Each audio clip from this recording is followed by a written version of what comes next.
জীবনের শেষ মুহূর্তে যখন তার কথা বলার শক্তি নাই, হয়তো সে 3টা শব্দ উচ্চারণ করতে পারবে অথবা একটা শব্দ উচ্চারণ করতে পারবে। যদি সে মৃত্যুর দুয়ারে বড় সন্তানকে ডেকে যদি বলে, আর বড় সন্তানের পাশে যদি 3টা শব্দ উচ্চারণ করতে চায়, এমন 3টা নসিহা সে করবে যে নসিহা গুলো যদি সে 70 বছর বেঁচে থাকে, এই 70 বছর জীবনের পরিপূর্ণ অভিজ্ঞতা, পরীক্ষা নিরীক্ষা থেকে সে সবচেয়ে বেশি যে গুরুত্বপূর্ণ যে কথাটা মনে করবে, যে বিষয় তাকে মনে করবে নসিহা করা, সেটাই তো বলবে নাকি? সে ওসিয়তটা করে তার জীবনের সবচেয়ে গুরুত্বপূর্ণ ওসিয়তটা তখন করে যখন সে মৃত্যুর কোলে ঢলে পড়ে। যদি সে জীবনের সবচেয়ে বড় বড় ভুল করে, সে মৃত্যুসজ্জায় মানুষদেরকে ডেকে বলে, আমি তোমার সাথে এই অপরাধটা করেছি, আমাকে ক্ষমা করে দাও, কারণ তার আর সময় নাই। তার মানে আমরা এখান থেকে বুঝতে পারি, একজন মানুষ যখন মৃত্যুসজ্জায় থাকে, ওই মানুষটা জীবনের সবচেয়ে গুরুত্বপূর্ণ তার অভিজ্ঞতার আলোকে বিষয়টা সে জেনেছে, বুঝেছে, এবং যে বিষয়টার বিষয়ে সে তার পরবর্তী প্রজন্মকে সতর্ক করতে চায়, তথ্য দিতে চায়, এই কথাটাই সে সে সময় বলে।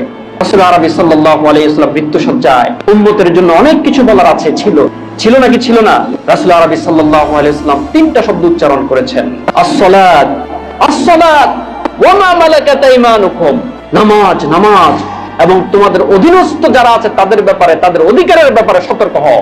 তাহলে রাসূলুল্লাহ সাল্লাল্লাহু আলাইহি ওয়াসাল্লাম আমাদেরকে অন্য কোনো বিষয় বলতে পারতেন না? এটা তো উম্মতের জন্য শিক্ষা। আল্লাহ রাসূল যখন বলছেন আসসালাত, আসসালাত ওয়া মা মালাকাত আইমানুকুম, এটা তো উম্মতের জন্য শিক্ষা নাকি শুধু রাসূলের সাহাবীদের জন্য শিক্ষা? সমস্ত উম্মতের জন্য শিক্ষা।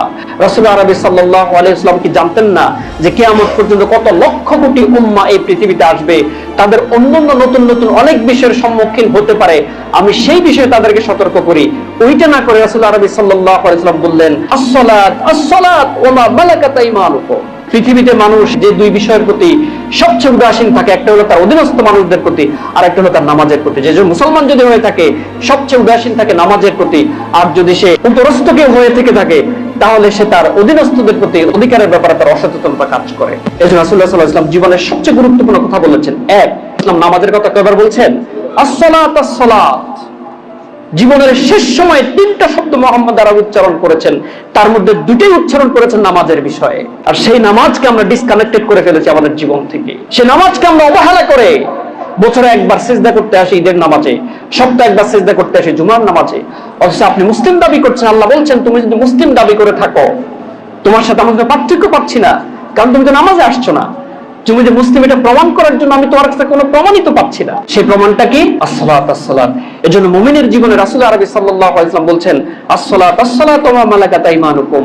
জীবনের সবচেয়ে গুরুত্বপূর্ণ 3টা শব্দ আল্লাহ রাসূল উচ্চারণ করেছেন, তার মধ্যে 2টাই বলেছেন কি নিয়ে? তাহলে আমরা নামাজ ছেড়ে দেব না নামাজ ধরবো? নামাজ ধরবো।